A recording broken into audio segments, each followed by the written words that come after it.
Good morning, sports fans. Today is Sunday, May 17th, 2026. My banner up so I can remind myself what day it is. It is Sunday. It is 5,592 days since the New York Jets last played in a playoff game in the NFL. Fantastic.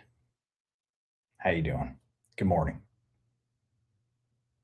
Yes, it is the morning. It's 11 o'clock. That is still It's the late morning. It's almost afternoon, but it's still very much the morning. And this is still very much a sports show. It's called RateGame Live. It's hosted by ya boy. That's me. There's the show right there. My name is Nick Mark George right there. Boom, look at that. Back and forth. I love that. Nice. So, yeah, this is a show that I do every single day. I very, very, very important that I don't miss a day. There's been 3 total days since the show started back, I think was in March, like 14th or 13th, that we've missed, and the plan is to just not miss any more shows for as long as I possibly can as we try and build out this community, this brand, the platform of people, of sports fans that are here to rate games and basically build out their lives in sports and not be inundated with the trash, nonsense, slop that is sports gambling or prediction markets or whatever the hell they're calling it these days, or that nonsense, trash, low effort, low IQ nonsense is. You won't find that here. We're not about that. We say, miss me with that, because on Rate Game, there's no gambling. I built it myself for sports fans that are passionate, that are dedicated, that are educated enough to, share their opinions, share their reviews, share their authentic selves and the experience that they have watching the sports games that they love. Check this out. While I'm here, I can now do a second angle, experimenting with this. I noticed that like some streams do cool stuff like that. How cool is that? So, yeah, not to distract from the message, but that's what this is all about. Rate Game is free. So the barrier, the stakes are super low, and the barrier, yeah, we do a flame. We're moving up in the world, man. Okay, that's another thing that you'll come to find with me. Like, we're always improving. I am always going to get better at whatever it is that I decide to do. It's just who I am as a human being. I'm relentless. I never, ever, ever quit. And I slowly but surely, it might take a little bit, I'm going to get really good at whatever it is that I decide to do. So I've decided to do sports. I've decided to build out a sports community that I would want to be a part of, for me, selfishly. And in doing that, I've come to find out that I'm not alone in this new age of sports, in this new world where every time we turn on the TV, it's FanDuel this or Kalshi that or Poly whatever. Like, miss me with that stuff. So I'm going to take it upon myself to be, and this sounds so cliche, but it's the truth, like to be the change I want to see in the sports that I love. That's all it is. And that's all I'm doing. And so how do I do that? Well, I show up every day. I do this show. I talk to the people on Rate Game, the sports fans that use the app, that are a part of the platform, that are active in the community. And we talk about sports the way that we want to talk about them. Not about who's favored on this and, who should get more hits and who's no, dude, no. I could care less about that stuff.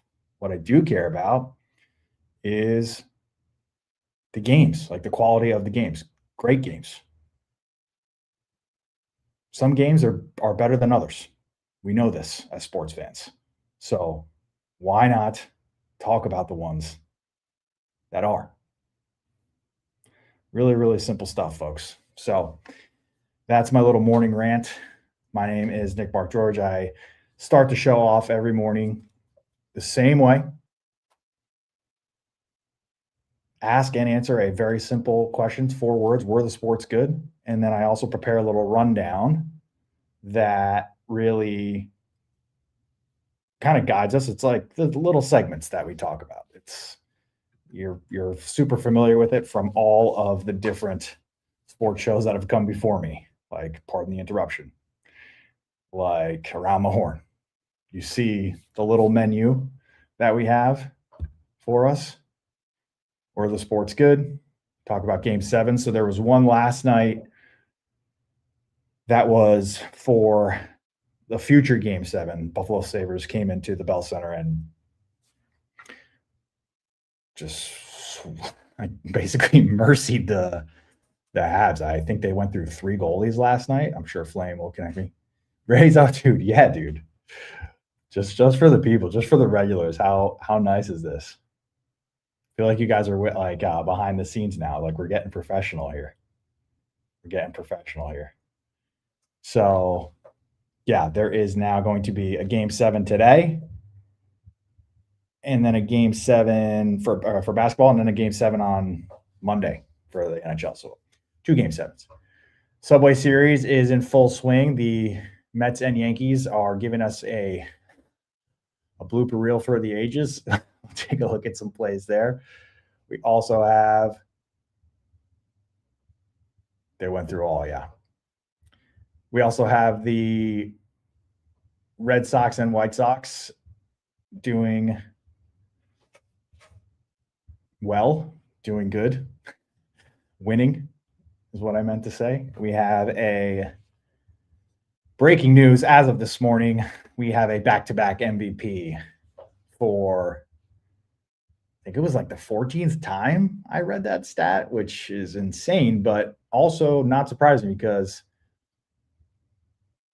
if you think about it, usually when the MVP becomes the MVP, it's not like they then regress, at least like in the modern NBA. Like I feel like a case could be made that, Jokic could have like 4 or 5 in a row. So not really surprised that SGA won a second. I know that he was the favorite. I think it was between him and Wemby. So yeah, we'll talk about it. We'll take a look at it.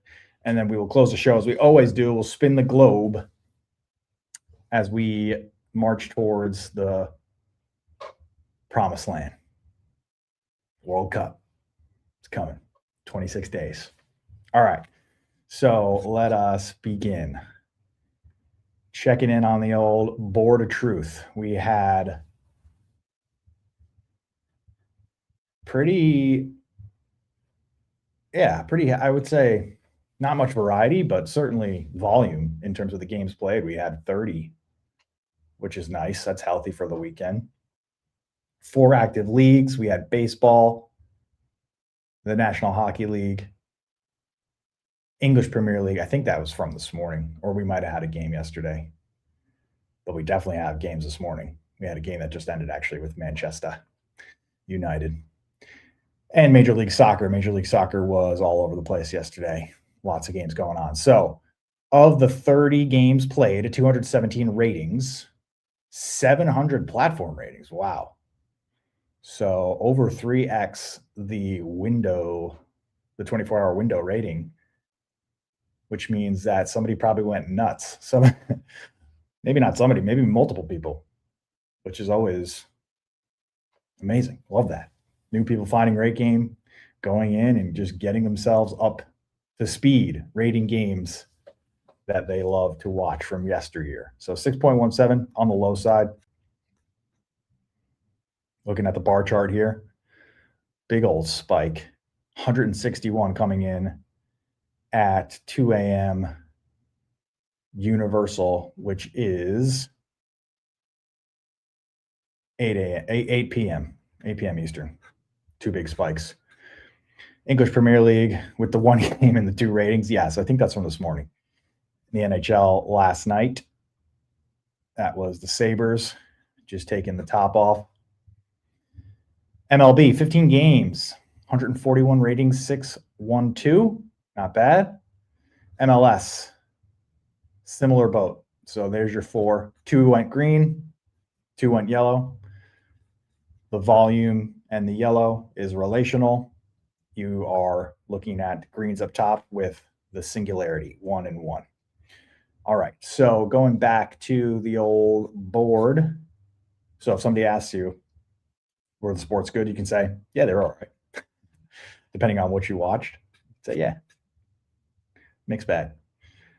Back to the old board here. So we had, so we're going to have the game 7 today. Now we're going to have a second game 7 with what happened last night in the land of hockey. So I think the surprise here, at least from what I was reading on the tea leaves of some of the ratings, was that the Sabres were down big, and then all of a sudden in the second period they came back. They found a way.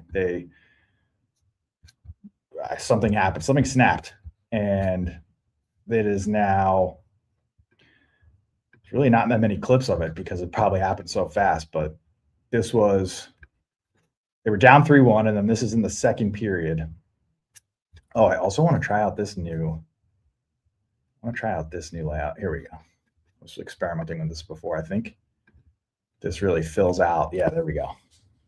I think this is better for clips when we're showing the highlights. I mean, but you guys tell me if you can see this well. If this comes across on the live, okay.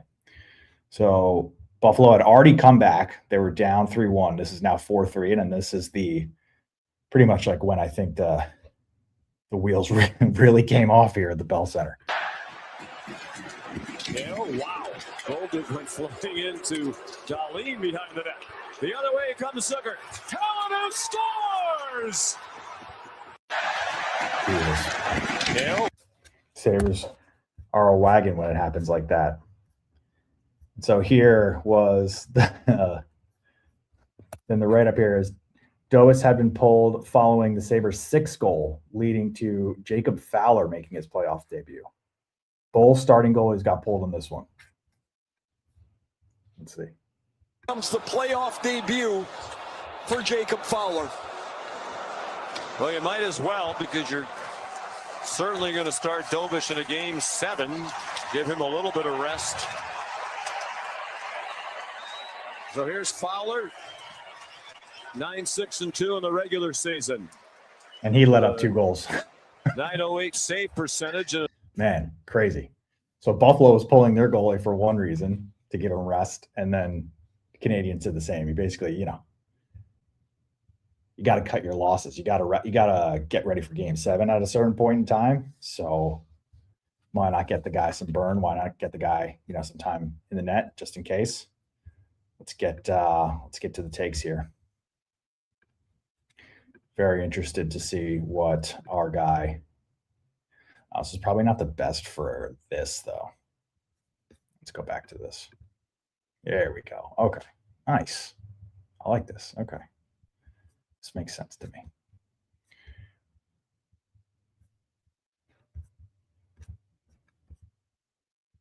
PK probably had another 3 drinks after this shit show was over. Canadiens just fell apart against Buffalo team that, although they played well, took unnecessary penalties and had too many giveaways.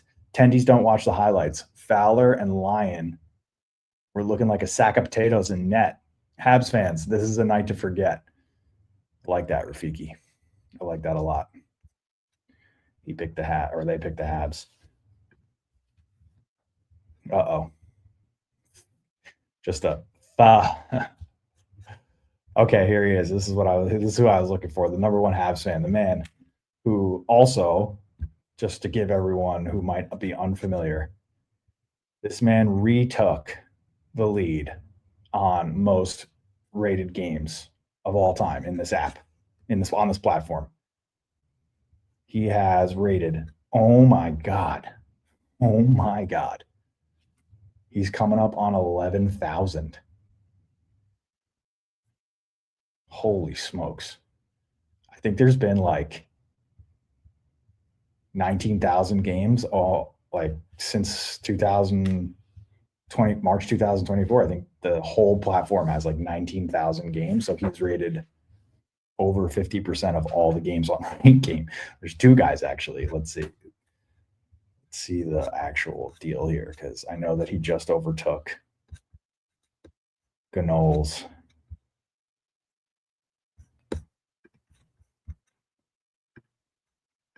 ratings. Okay, this is outdated. So this always only refreshes every week. So the delta here is 200 ratings. But yeah, these two guys between them have rated over 50% of the games on RateGame. That's insane. It's insane. What percentage of his ratings have takes? It's a great question. Let's see. I know he started leaving takes recently.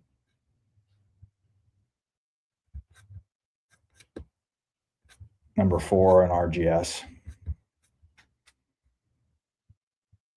Ratings with takes. Ooh, okay.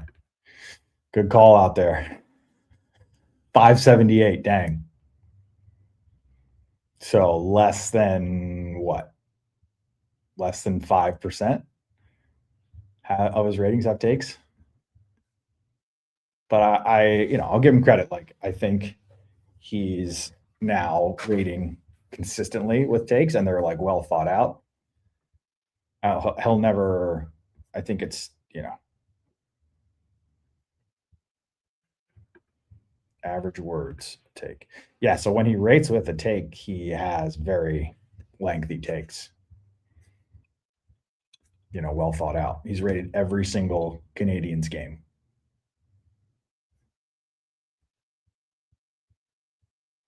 On the platform. Oh, this year. It's the all-time. 70%.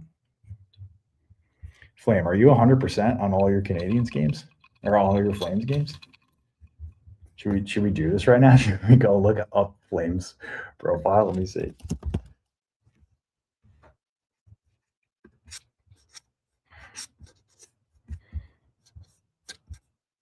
I'm so curious.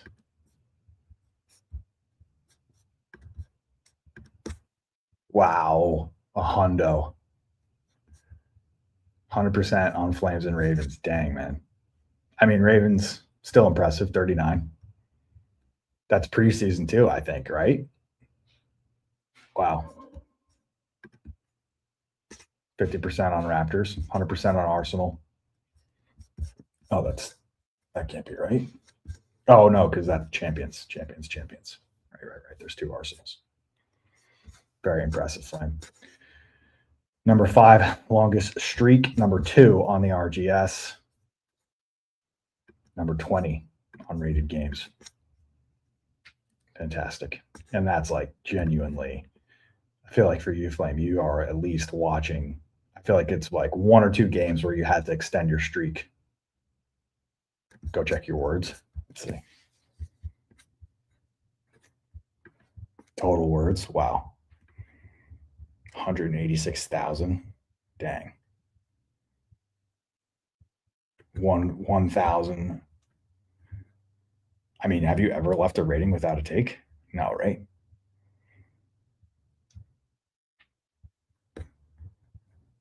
Teams rated 321. Wow. Let me see. I see myself. Let me see what I'm clocking in at.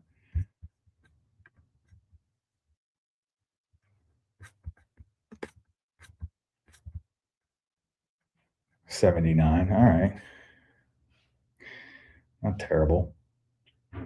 Ratings with takes 5,200.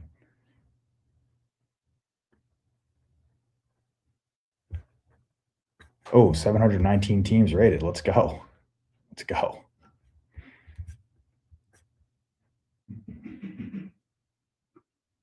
I think for mine that are not with take is because there was a point in time where I was the only user on rating games. And it was after we had launched. It was not like a beta thing or anything. It was when we first launched Major League Baseball after the first year, the first couple months. It's like month 3 or 4 when everybody went away after the NBA finals. And it was just like a random, time to be launching Major League Baseball. There wasn't really much overlap. I think it was maybe like a week. The basketball people were not also baseball people. So there was days when I would just rip the entire slate of MLB games and just not have a take for every game because you're just trying to get the archives going, not have question marks. But there's still days where I just, I couldn't keep up. So there's maybe I'll make an achievement for that just to go back. You think no, definitely not. Raise up, dude. No. That's why I'm thinking, like, as a way to incentivize people to go back into the archives, we can make an achievement where it's like go back and rate games that don't have a rating on it, so that there's not anything that's just a question mark. I hate seeing that. I feel like there's got to be a way for us to bring them to life.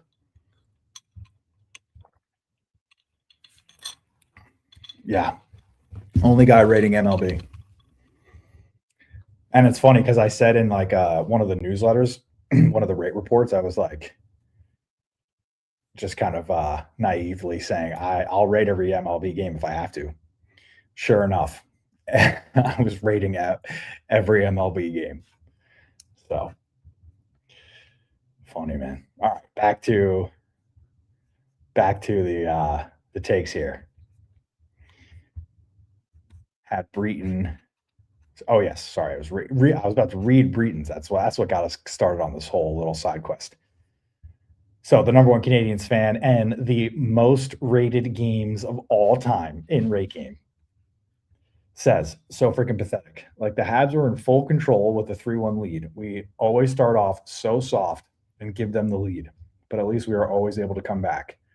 Took out line and everything was going well. Crowd in the game, how the hell did they score 7 unanswered? That is kind of crazy. 7 unanswered. It's like not even that they like went back and forth. It was like, okay, up 3-1, and then the final score is 8-3. They pulled Dobis at the end, but it clearly wasn't his fault. Even Fowler couldn't do anything. Our defensive system is not working against these guys. Slafkovsky was just not in it, and the first line was not doing anything except on the power play. I honestly have no faith for this team Monday. Wow. Uh-oh. It's getting dire for the Canadiens. Atrocious. That was pathetic. Left their foot off the gas and let it in 7 unanswered. Only reason this is above 5 is because of the entertaining first period. Stop putting in goals in the opening minutes of periods. Wake up, fellas. Ollie, bro.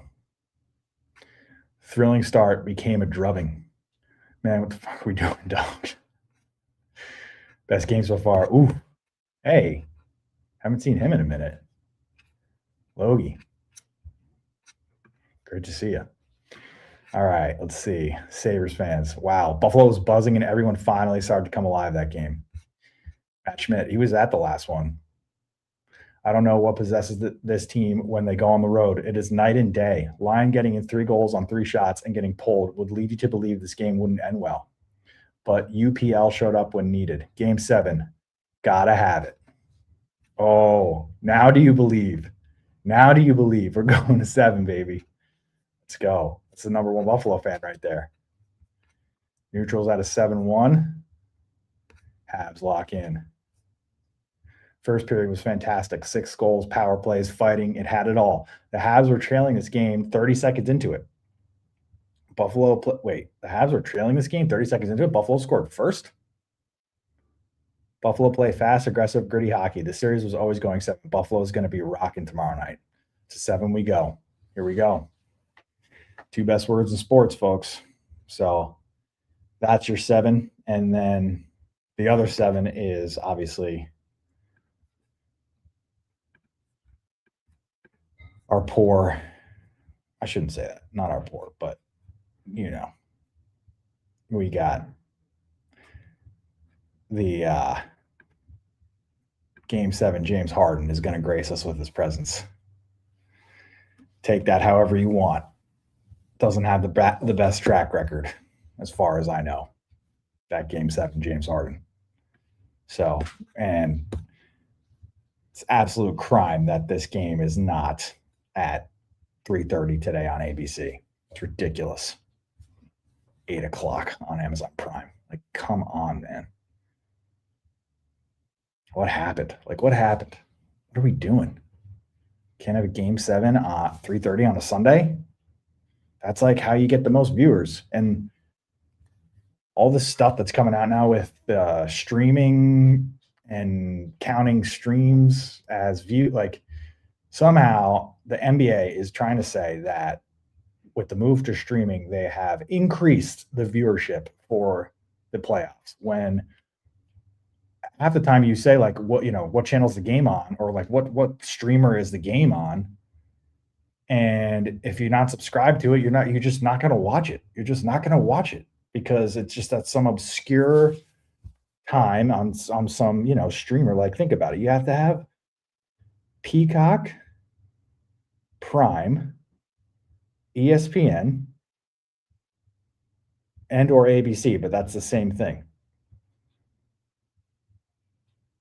To watch like the playoffs, you have to have 4 or 5. You have to be subscribed to 4 different things to watch the playoffs. It's a joke. You think more people are doing that than on just TV, just like the way it was on cable? No, absolutely not. They're doing something. They're doing something to make it look good for them. Them being the streamers, the technology behemoths, the giants. Which is it's all bad, man. It's all bad. It's all just so commercialized. It's ridiculous. So Game 7's nice. So let me get back to our board here. All right, so we have the Subway Series going on. So Mets and Yankees, every baseball season, they are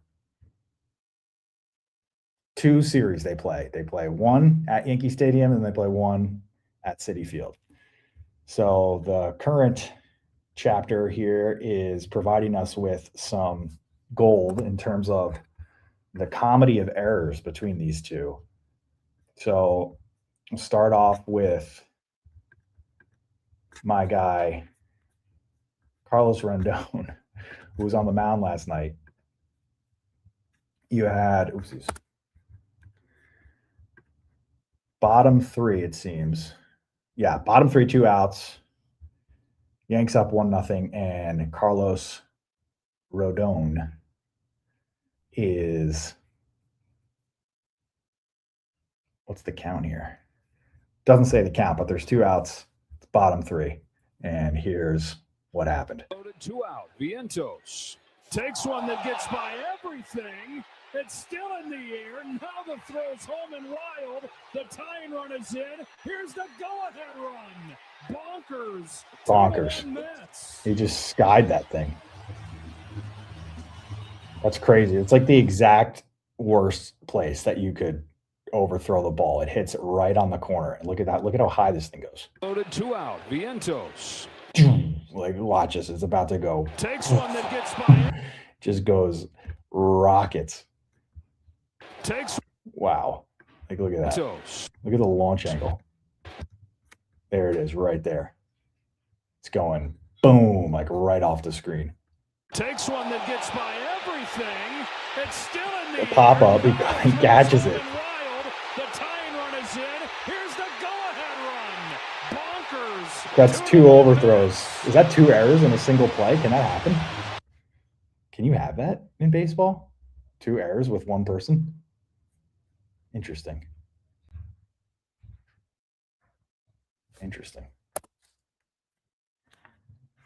That's a question that I would love to know the answer to. Is it possible to have 2 errors on the same play charged to 1 person?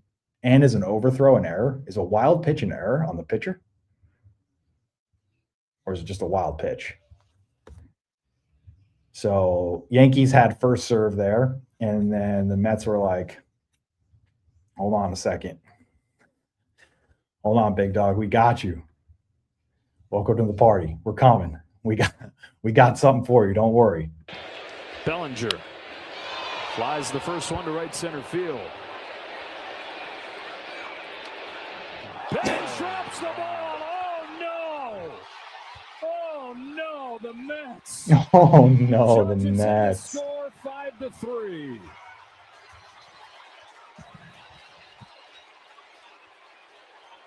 Yeah.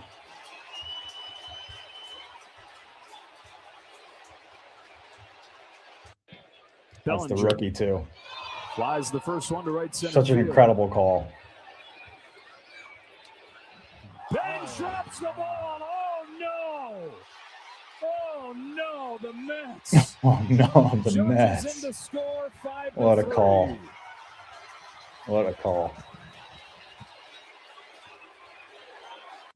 He's like, oh God, here we go. I'm going to be on all the highlights. Yes, you are, brother. Yes, you are. You got to catch that ball. Catch the ball, and we're not having this conversation. You're not on the show. And I can say that because I'm a Mets fan. So comedy of errors in that one. That's really just they're just providing us with highlights for the show. Some highlight fodder there.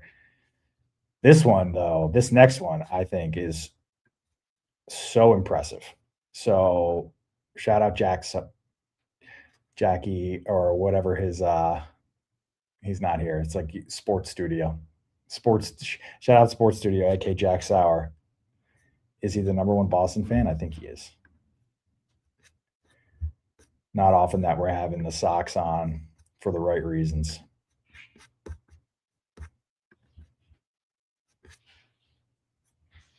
Just want to see where is he? Yep, he's number one. All right, so the number one Boston fan. This one's for you. Your closer is still doing it. Superhuman play here to close out the game. He is the number one Sox fan. Thank you. Thank you, Raise Up, dude. Here we go. 2 down, 2 strikes. Chapman trying to end this right now. And the pitch. Ground ball, that knocks him down. It ricochets. Run trying to score. Flip to first. Wow. In time. He made the play. He recovered somehow. That's incredible. Despite one right off the body. And the Red Sox hang on for the win. That's like right off the ankle, too. Watch this. You can hear it. You can hear it like it's a comebacker on the bone. Chapman trying to end this right now. And the pitch. Ground ball, that knocks him down. It Wow. ricochets. Run trying to score. Flip to first. He recovered so quickly. Chapman Like, trying to end this right now. From him falling to him getting up is like And the 1 pitch. second. Ground ball, that knocks him Boom. down. It ricochets. Run trying to score. Flip to Just a boom. It's like a casual flip. That's athleticism right there. And at his age to be doing that, that's like incredible. Like 90, I think I saw Jared Carrabba say, like, you simulate that 99 times, 99 times he blows that, and the Braves are winning that game. That's just an incredible play by Aroldis. Still doing it. Let's see. Oh, and Peyton Toll, this rookie, this young man for the Sox, he's doing it, huh? Dude is slowly becoming one of my favorite Red Sox players.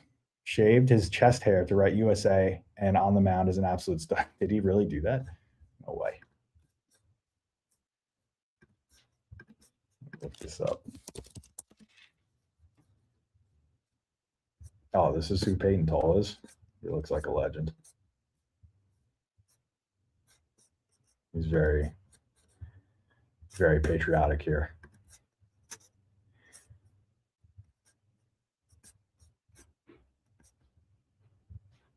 That was a lot of fun. That's Peyton Toll, huh? All right. I can see why I like him, Jack. He looks like an American for sure. He's got that vibe going. Wilson Contreras has been our best hitter this year, and he did it again with a 2-run shot in the top of the 8th to give us a 3-2 lead. And, of course, Aroldis Chapman, the best closer in the league, shuts him down and gets the Red Sox the victory. Even after the scare with the error, the steal by Mateo and walking Dubon and Harris on 8 straight balls to load the bases, it was really all to build the suspense and finish off. Hassan came to end it. Grounder straight to his ankle, but Chappie recovers and hustles over to flip it to Contreras to end it. Way more stressful than that should have been, but it's all okay in the end. Sox win, baby. It's a great Saturday night. The Sox win. Nice. All right. So 7-9. Let's see. 3 Braves fans gave it a 6-3. Wow. 8-1 from No More Fielders. Love to see that. Number 1 Braves fan. Bryce Elder pitched a hell of a game. You could tell he really wanted to shut the door on the Sox in the 8th. A single pitch prevented him from doing that, but shouldn't prevent us from appreciating the Magnum performance. All said. 8-1 from the Nudes, from the Nudies. Jesus Christ, Chapman. Red Sox almost threw this one away on a complete disaster. On a complete disaster ball, but locked in at the last second. Other than that, Mickey Gasper looks like a viable bench player for the near future, at least, getting Boston on the road before Willie put them ahead. Also, I like Mana Stereo, but clean that up, bro. Should have won the game right there. Nice. All right. We love No More Fielder. We absolutely love No More Fielder. He recently actually just crossed the little milestone himself.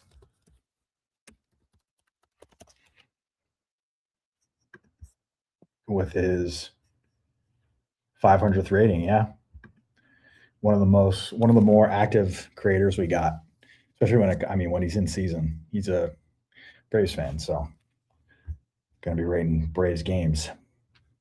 Oh, nice. We've got the same amount of games attended. Number 34 on the big board. So little nugget here, at least on web and mobile too. Actually, this has parity. This has feature parity. Some stuff doesn't have feature parity on web and mobile. This does. The leaderboards do. For the RateGame score, which is the master, I would say, most accurate indicator of your fandom and also RateGame activity, it goes up to 50. Same, I think, with Rated Games. Not sure about Streak, but for the RateGame score, we go 50 deep on the leaderboard. So, number 34. Flame, I think you're 2.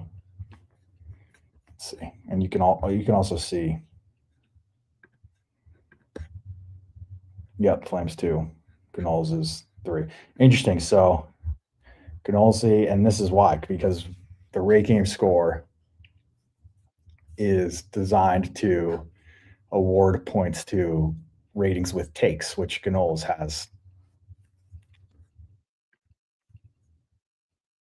If all of his are the biggest rater on RateGame, might need to change that. Might need to change that. How many ratings with takes does he have? Oh, wow, I have more. Huh. Maybe we make that a stat. I'd be curious to see who's got the most ratings with takes. Oof. Number 2 now. Number 4, longest streak. Number 3. So, yeah, RateGame score is I would say, the closest indication of the quality that we're looking for, the quality and the quantity. Obviously, quantity is important, but quality over quantity when it comes to ratings. Coming for that number 1 spot, Flame, RGS. Is that what you're saying? Let's see.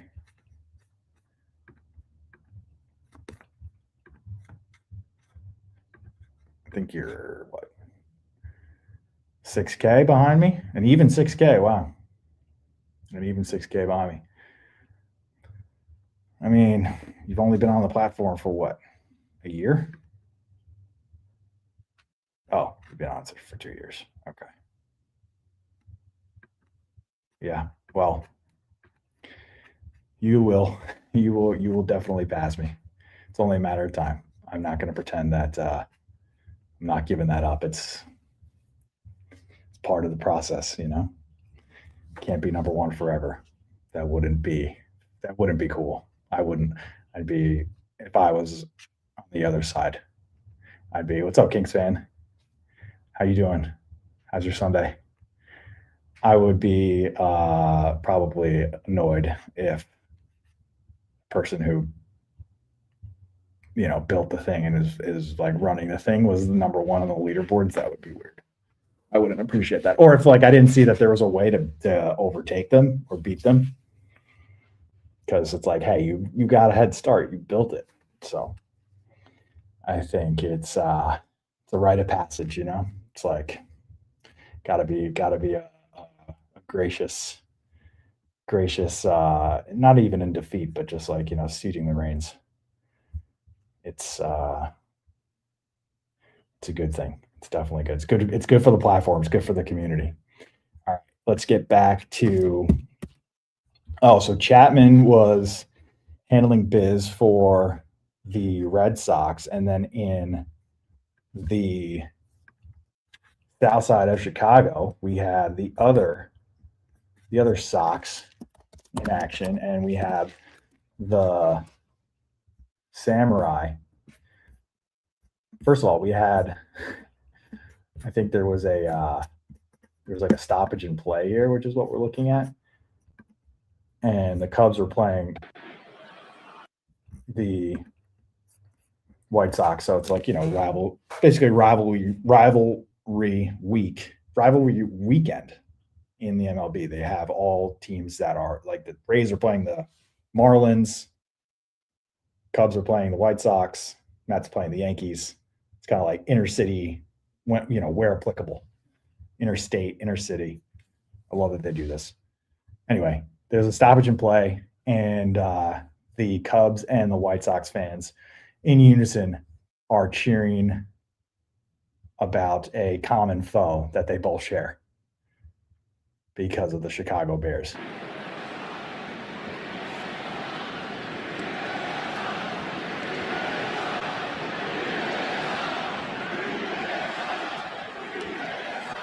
And while we have a moment here at Rate Field, the fans are able to join in unison and tell everybody how much they love Green Bay.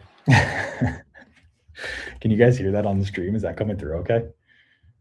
If not, they are chanting Green Bay sucks. So when in doubt, just, you know, revert to the football rivalry. They can all agree that Green Bay sucks.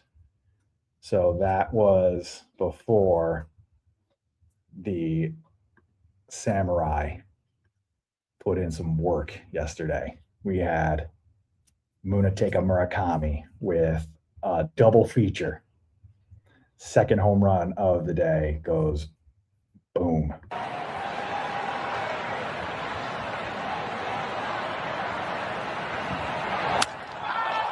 Murakami sends this one high in the air.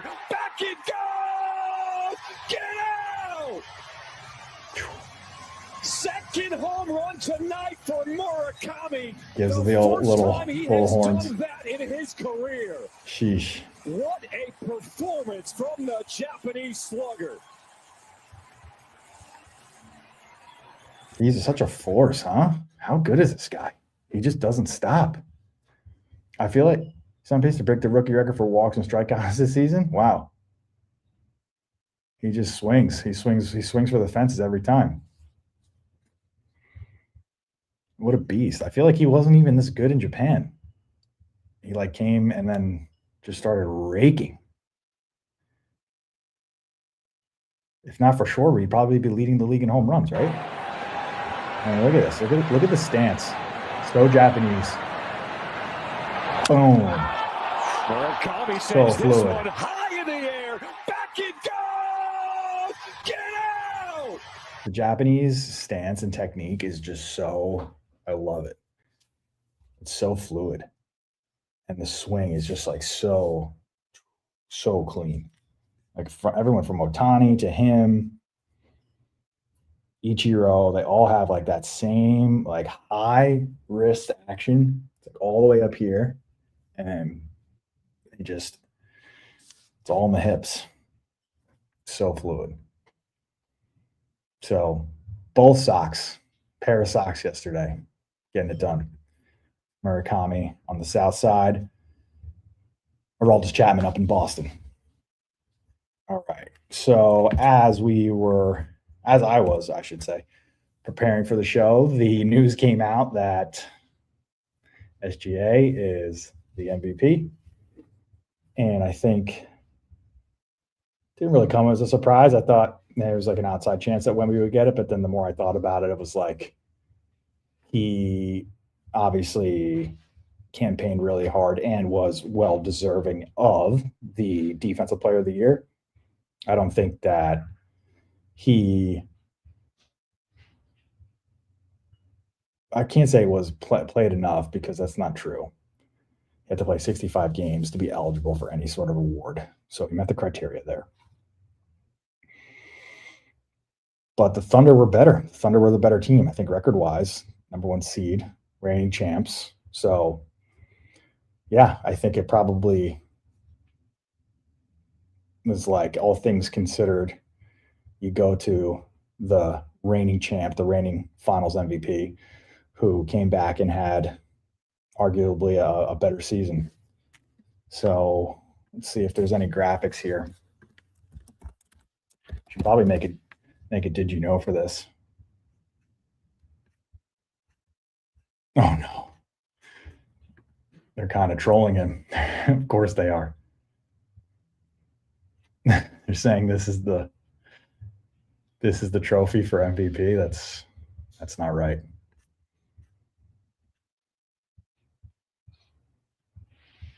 Booker's giving him flowers.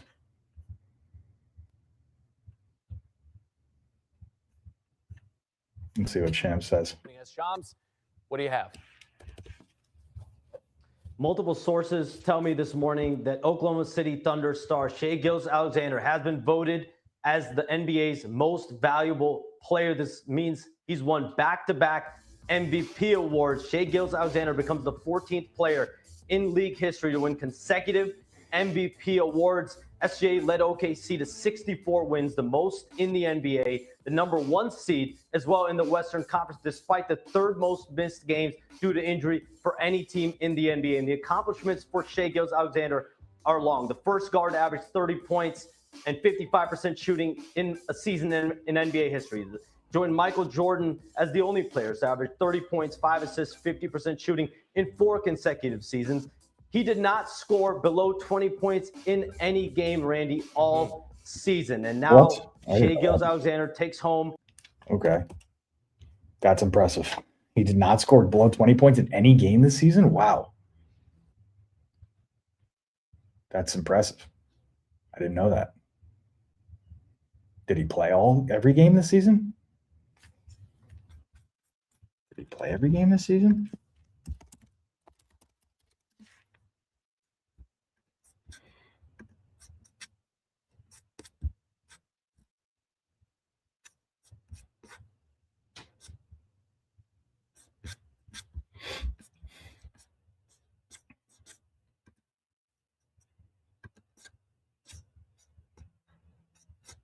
I don't think he did, right?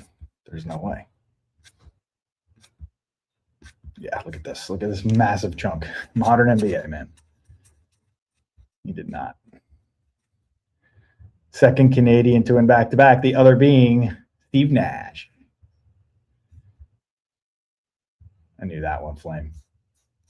Steve Nash was amazing. Those back-to-back MVP years with Dallas, right? He was with Dallas on both? Or what? Did he split? Did Nash win one with Phoenix and one with Dallas? Or were they both? They were both with Dallas. They had to be. I don't think he won. Let's see. Nash was with Phoenix for both. Nash won both of his MVPs with Phoenix. Wow. Okay. Thank you, Flame. So, and that was your last. That's the trivia, right? It's him and Nash both have back-to-back 14th. So I was saying before, I think lost my screen here, but I think it's not that crazy to have the back-to-back stat there, like 14 back-to-back MVPs. That's not crazy to me, because when you win the first one, okay, you're the best person in the league and you're going to regress. You're saying somebody's going to come in and be better than you the next year immediately? No.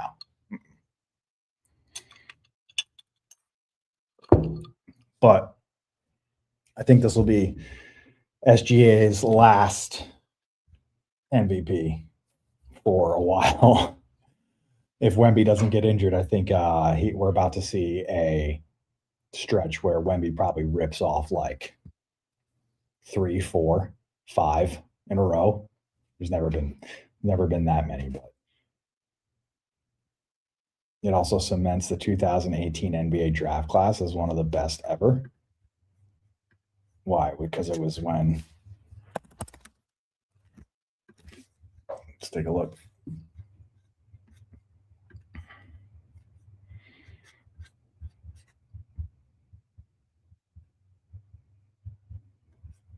Oh, wow.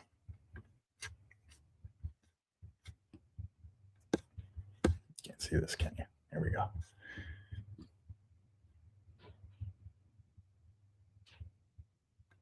Wait, is this real? Hold on.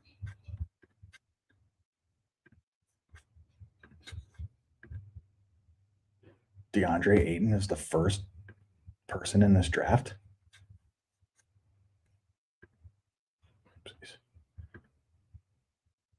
DeAndre Ayton was the first pick in the 2018 draft. We're going to get more years of DeAndre Ayton. Why do I feel like he's like on his way out? I mean, I know why I feel that way, because he's terrible. But I thought his years in Phoenix was like, the guy moves like a veteran. That's crazy. So he's what? Like in his prime still? Uh-oh. That's terrible. I hate it. I hate watching him play. He's so bad at basketball. Marvin Bagley, not in the league. Yeah, he has a terrible attitude. Terrible attitude. Slow-mo, still in the league. Trae Young, obviously.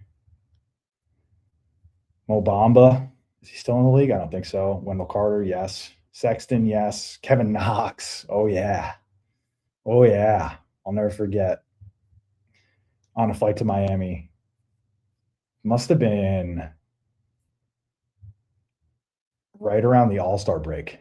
Right around the NBA All-Star break. I was on a flight to Miami. And who gets on the plane? This is like a commercial flight. But Kevin Knox. And he's sitting not in first class, but just in regular economy. And it must have been, I mean, it's a tough flight for me. I don't do well on flights when I'm sitting in economy, just because the seats are not made for my people my size. His head was like hitting he was like delting his head. It just looked like he looked miserable. So that's my Kevin Knox story. Bridges, SGA. Wow, 2 Bridges. Both still in the league. Porter, wow. DiVincenzo, Lonnie Walker, Herter, Grayson Allen. Were both Wagner's in this? Landry Shamet, wow.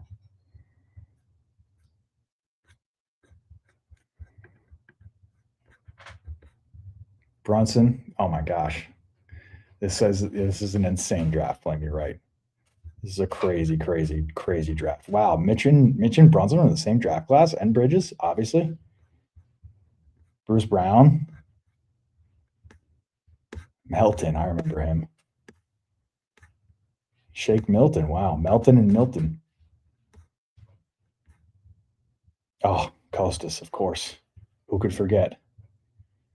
Who could forget?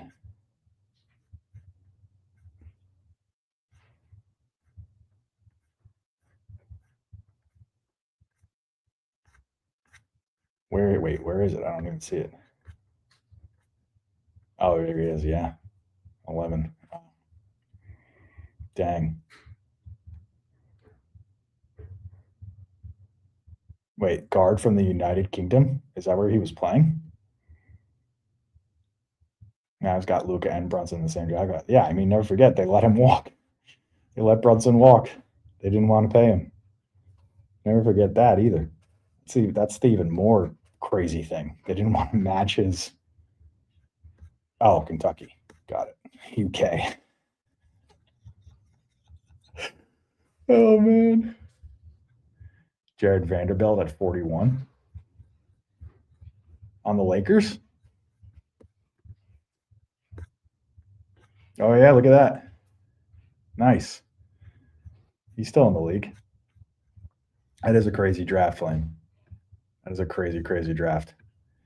So congrats to SGA on MVP number 2. Becomes, as we heard, the 14th player to do a back-to-back, the second from Canada to go back-to-back. That is a did you know just begging to be created. So that is that's like breaking news. Kind of not every show that we can rock up to some fresh news and talk about it. I think he's deserving. I don't really like watching him play basketball, but it is what it is. I also can totally see how people don't like watching Jalen Brunson play basketball. Looks like the two of them are on a collision course to play in the NBA Finals. And I will love to watch both of them play basketball if that is the case. So that's how that works. All right, let's get our little globe up here. Let's rock this thing.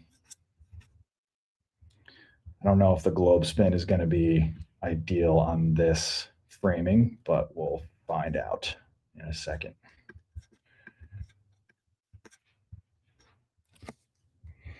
Brunson was willing to take a pay cut to stay with Dallas. Was he? That's not what I remember. I remember the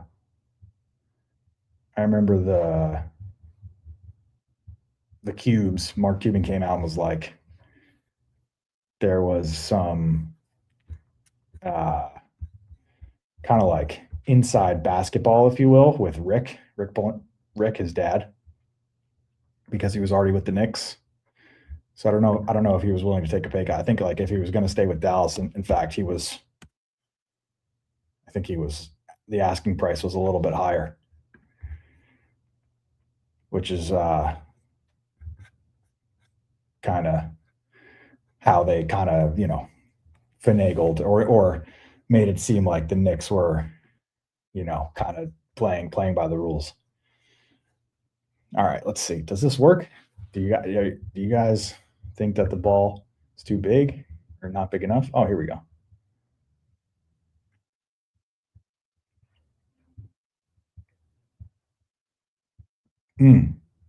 That's just not how I remember it, Flame, but probably take your word for it.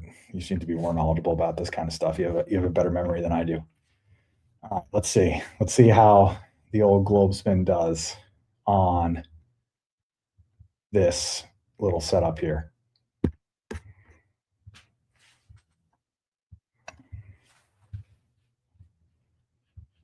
Oh, sick. I was hoping for this. Ivory Coast. Let's go. That's awesome. Ivory Coast is where we're going today. Look at it. It's gorgeous. Look at that flag. Don't be confused with Ireland. It's the Ivory Coast. 4 World Cup appearances.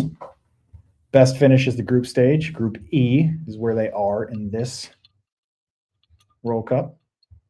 At a glance, if you are from the Ivory Coast, you are Ivorian. Very cool.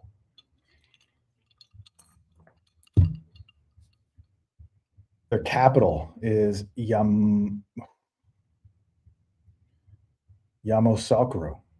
Yamoussoukro. Their largest city is Abidjan. Largest city is Abidjan. Capital is Yamoussoukro. Butchering it. Sorry. Population 28 mil, almost 29. Government is presidential republic. Their language is French. The topography, coastal lagoons, dense southern rainforest, savanna. Major industries, cocoa, world's #1 producer, coffee, palm oil. Main exports are cocoa beans, gold, rubber, cashew, and nuts. Main imports, refined petroleum, rice, cars, and crude oil. The flag here, let's see if you can zoom in on this bad boy. No, I guess you can't. I see, because it's like static. Okay. So the flag is vertical orange, white, green tricolor. The orange represents the savanna grasslands of the north and the nation's youth. The white is peace and union of its people. And the green is the tropical forests of the south and hope for the future. Wow. Very cool. Culture. Iconic dishes. Oh my gosh. Fun fact, Ivory Coast was part of France during the 1930 to 1958 World Cups. So they had the French flag. Interesting. I wonder if anybody from the actual Ivory Coast was on the French national team during those World Cups.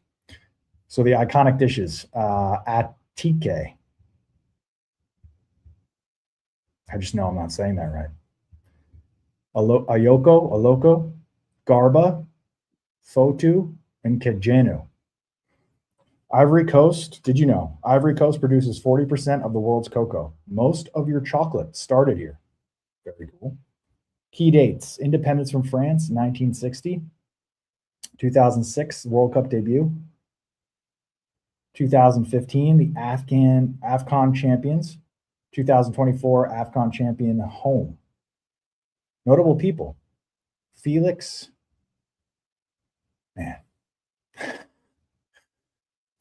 Hapoboni. Didier Drogba, I know that one, Didier. Yaya Toure, I know that one too. And Laurent Poku. History, 4 appearances, group stage in all of them. 3 times they've won. Drawn once, 5 L's. Almost even keel with the goals, 13-4, 14 against. Qualified on October 14th, 2025. They are part of Group E with Germany, Ecuador, and Curacao. We said yesterday that Curacao is like the one that we want here to get next on the globe. Schedule. All right, so they are hitting Canada and the US. So they're going to be kicking things off against Ecuador. Then they got Germany. They got Curacao. Oh, this is a tough group, actually. Wait. Germany, Ecuador, Curacao. Boy, oh boy. I don't know. Playing at the Link, then BMO Field, and then back to the Link. So they go up north and then back to Philly.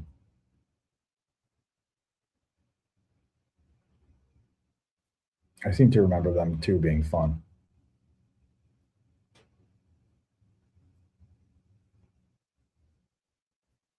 All right, here's the team. Sebastian Haller, Utrecht, 31 years old. He's a striker. The AFCON 2023 winner. Bundesliga and Eredivisie top scorer. Survived. This guy's a fighter, man. He survived testicular cancer in 2022. Respect. And that's his, did you know? Diagnosed with testicular cancer days after signing for Dortmund. Returned 6 months later and scored on debut. Legend. That's how you do it. Put one in the back of the net. Frank Kessie plays for Al Ali. He's got a Serie A title with Milan in 2022. AFCON 2023 winner, La Liga and CL with Barcelona. Famously played the final 30 minutes of the 2022 Coppa Italia on a torn meniscus. Said he didn't want to leave Milan. Wow. Simone Adingra, Brighton, 24 years old, Premier League regular at Brighton, most successful dribbler in Eredivisie in 2022-2023. So somebody could have. Haller also won the AFCON for Ivory Coast in 2023. Okay. Most successful dribbler for this guy, Simon, came through Brighton's hidden Belgian feeder club, Union SG, went straight from Belgian football to the Premier League. Came from Brighton's hidden Belgian feeder club? What is there, like a hidden academy that these English Premier League teams are? We actually have Ivory Coast full World Cup squad. What do you mean, Flame? Who's we? Canada? What is that? What are you trying to say? You guys poached them? Hidden is the wrong word. Affiliate is what they're trying to say. Oh, okay. So it's affiliate. It's not hidden at all. Nicola Pepe, Villarreal, 30 years old. Arsenal's record signing, 72 million euro in 2019. Oh, they announced the official World Cup squad 2 days ago. Okay, I see what you're saying. League One top scorer with Lille in 2018-19, the AFCON 2023 winner. Did you know was working part-time at a McDonald's in Monte La Joye at age 17 before signing his first pro contract? There's McDonald's everywhere, man. I love that. Ibrahim Sangare, Nottingham Forest. Eredivisie title with PSV 2024. Premier League with Nottingham Forest and the AFCON 2023 winner. His tackling stats at PSV in 2022-2023 were the highest in Europe's top 6 leagues that season. Serge Aurier is the captain. The style that they play. AFCON 2024 champs. Quick transition, 4-2-3-1. Haller, the finisher. Gorgeous uniforms, if I do say so myself. Love the orange and the white. 60%? Really? Haller isn't going to the World Cup, didn't make the squad. Go figure. That's why you said that, Flame, I see. Okay. Yeah, I feel like I can refresh the remaining countries now that we're closer because we got the roster. The official rosters are coming out. Although I don't think we have the US's, because I saw on X that there was some, I guess, speculation, prognostication about who's going to play, who isn't. And we're 26 days out, so I feel like if not now, when? Like, how, like, not all rosters are out, but like, isn't there a deadline? Don't you have to submit? Just some others will come out as we get closer to the tournament. I mean, we're pretty close. What's going to change between now and the World Cup? Anything? Something? I guess maybe Messi's not officially declared, even though they're putting him on all the posters. 60%. I just don't know if this is, I don't know if we can, is this to be believed, 60%? I mean, it is just a prediction, but still. It seems like a treacherous group. Treacherous group. There's a deadline for rosters, but they will wait to announce them. Okay. I'll take your word for it. I'll take your word for it. Ivory Coast. All right, let's see some stuff here.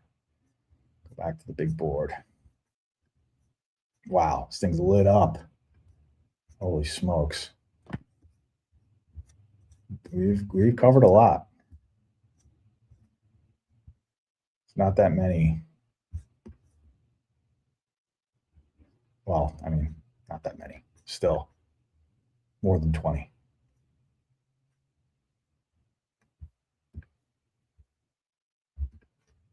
Crazy when you glance over them, you can see how many ratings. I put that in there too.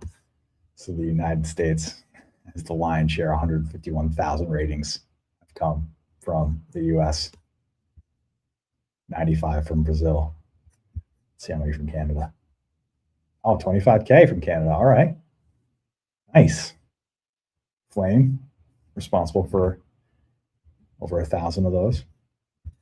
And like randomly over Europe, there's some folks rating games in Portugal and Spain. 157 from Germany. Very cool. 4 from Turkey. Let's go. Let's go. I have faith. Ivory Coast has a good form recently, but they will have a tough road. Yes. Yes. Let's take a look at our brackets here.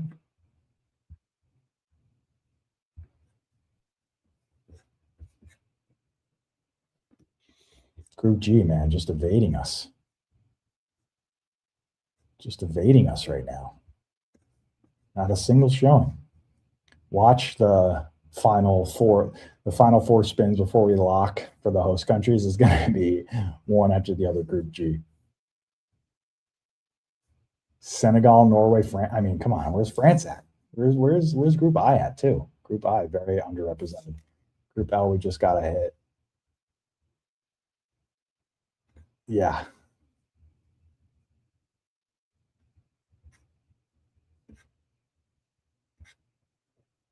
Flame loves the AFCON. He loves the South Africa, or just the African nations in general.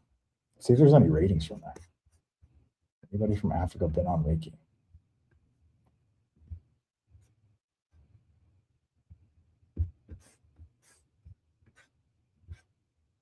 Nope. Oh, nice. 9 from South Africa. Let's go. 36 from Egypt. Nothing from Algeria, Tunisia. Nothing from Morocco. Nothing from the Ivory Coast yet. Hopefully that changes this summer as we get the word out internationally.